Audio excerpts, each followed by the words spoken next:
स्वागत है भाइयों आपका आज एक और वीडियो में। आज वो दिन आ ही गया जब हम अपनी पल्सर का काम करवाएंगे। सामान हमने ऑर्डर कर दिया था, वो भी आ चुका है। पर सबसे ज़्यादा जो टाइम लगा ना वो इस मडगार्ड आने में टाइम लगा है। 2009 मॉडल बाइक का ये मडगार्ड भाई बहुत दिनों बाद आया है। ये एकदम ब्रांड न्यू विदाउट स्क्रैच, कतई न्यू कंपनी से आया हुआ है ये प्रोडक्ट। अब मैंने नए लोकल प्रोडक्ट भी देखा था, अगर मैं चाहता तो लोकल लगवा सकता था, पर उसमें ना थोड़ी सी प्रॉब्लम थी कि जब मैं उसको बैंड मतलब ऐसे थोड़ा प्रेस करता है तो बीच में से बैंड होता था वो, इसलिए मैंने वो प्रोडक्ट नहीं उठाया। और फिर मैं गया जेन्युइन पे। जेन्युइन आने में थोड़ा सा टाइम लगा पर आ ही गया, और ये मुझे कंपनी में कम से कम भी 15 दिन बाद रिसीव हुआ है। और दूसरी चीज़ है इसकी ये रबड़ जो इसके चारों उसमें डलेगी, और ये डलने के बाद ये मडगार्ड एकदम सेट हो जाएगा। ये तो खैर इंस्टॉल करवाना ही था। और दूसरा पार्ट हम लाए हैं इसका डबल स्टैंड। ये भी बहुत ज़्यादा ज़रूरी है क्योंकि आपने देखा होगा कि जब मैंने टायर चेंज करवाया तो उसका डबल स्टैंड टूटा हुआ है। इसकी वजह से उसके नीचे की तरफ जहाँ साइलेंसर कनेक्टेड है उधर मुझे जैक से बाइक को अप करना पड़ता था, इसलिए और थोड़ा वॉशिंग में भी परेशानी होती थी। इसलिए मैंने सोचा कि चलो इसका डबल स्टैंड भी लगवा देते हैं।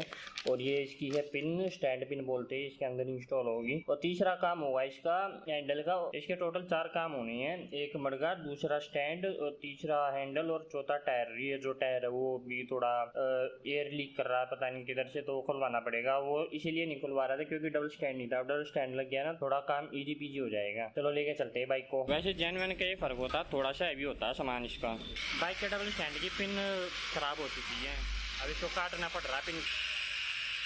बड़ी मशक्कत के बाद हमारी बाइक 2 पैरों पे खड़ी हो पाई है, सिर्फ गुड्डू की मेहरबानी से। मडगार्ड की भी बारी आ चुकी है भाई, इसमें रबड़ डल रही है और इसको भी फटाफट इंस्टॉल करवा लेते हैं। इसमें तो कुछ ज़्यादा झंझट नहीं होते मडगार्ड डालने में। ये देखो हमारे आगे का टायर भी निकल चुका और हैंडल से भी डिसलोकेट हो गई है बाइक, क्योंकि हैंडल का जो काम था ना वो कराना बहुत ज़्यादा ज़रूरी था। एक तो हैवी हैंडल हो चुका था, दूसरा जब पैच में जाती थी ना बाइक तो थोड़ा सा टक टक टक टक वही पता नहीं अजीब सी आवाज़ थी, टिकलिंग की आवाज़, तो वो ठीक करनी बहुत ज़्यादा ज़रूरी थी। मडगार्ड भी लग चुका है बस, और हैंडल का भी काम हो गया मैक्सिमम। बस टायर और डालना और उसके बाद चलते लेके इसको घर। 3 काम तो हो ही गए, मेन तो हैंडल का था, आवाज़ बहुत गंदी कर रही थी।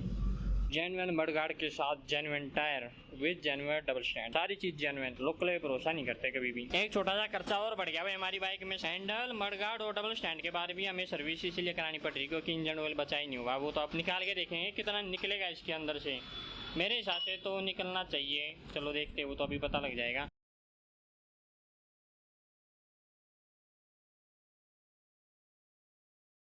मडगार्ड डलवाने के बाद अपनी बाइक की थोड़ी सी लुक चेंज हुई, और जब मैंने इसमें थोड़ा सा वाइट टायर डलवाया ना, एक बाइक का जो लुक होता है ना फ्रंट की साइड से वो थोड़ा सा चेंज हो चुका है एक वाइट टायर डलने के बाद। और रोड पे ना भी थोड़ी ग्रिप भी बढ़िया हो चुकी है। हैंडल रिपेयर करने के बाद ना एक हल्का सा चेंज हुआ है उसे। जब हैंडल रिपेयर नहीं था उस कॉन्स्टेंट ट्रैक पे कॉन्स्टेंट स्पीड पे चलते थे, तो जब बाइक स्विंग करती थी लेफ्ट एंड राइट की साइड, हैंडल ठीक करवाने के बाद वो प्रॉब्लम सोल्व हो चुकी है। और जो टायर का प्रॉब्लम थी वो भी मेनली सोल्व हो चुकी है। अब हम इस बाइक का पूरा ओवरऑल रिव्यू डाल सकते हैं, और उसके साथ इसका एक राइड का रिव्यू भी आएगा कि 2009 मॉडल पल्सर आज भी कैसी चलती है। चलो मिलते हैं आपको एक नेक्स्ट वीडियो में, तब तक के लिए बाय बाय, हैव पीस।